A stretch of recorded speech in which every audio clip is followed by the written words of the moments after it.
A young couple named Marco and Tyler travel to a remote island to dine at an ultra-exclusive, high-end restaurant. The restaurant is led by the world-renowned chef Julian Slowik. The guests that evening are all elites, food critics, celebrities, business tycoons, and other influential figures. All the ingredients used at the restaurant are grown right on the island to ensure the highest quality. But from the moment they arrive, something feels off. The atmosphere is cold and unsettling. The staff are eerily serious and move with robotic precision, obeying Chef Slowik without question. Tyler is thrilled. He's a die-hard culinary fan, completely starstruck. Marco, on the other hand, feels uncomfortable from the start. As dinner begins, each course served turns out to be strange and symbolic. There's a dark story and hidden message behind every dish. Chef Slowik gives an unsettling speech before presenting each meal, and as the night progresses, the tone becomes more disturbing.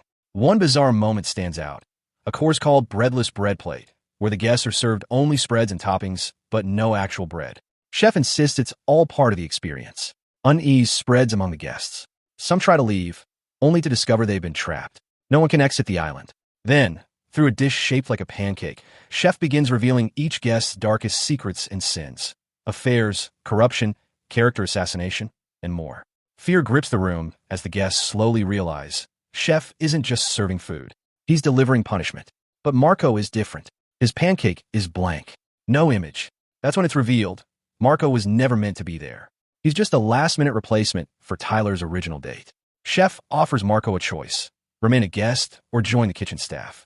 Through this, Marco realizes that Chef no longer cooks for passion, but for revenge against the very people he once served.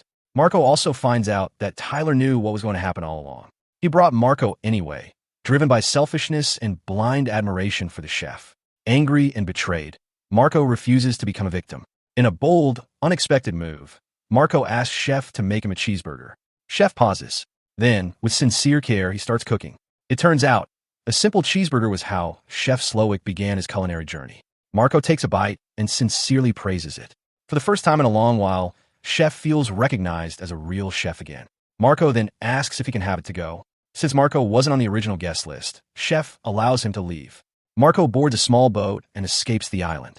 Back inside, Chef prepares the final course, dessert, with all the remaining guests as the main ingredients.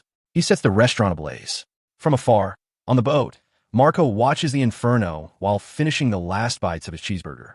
He's the sole survivor of that night. If you were one of the guests at that restaurant, what image do you think would appear on your pancake?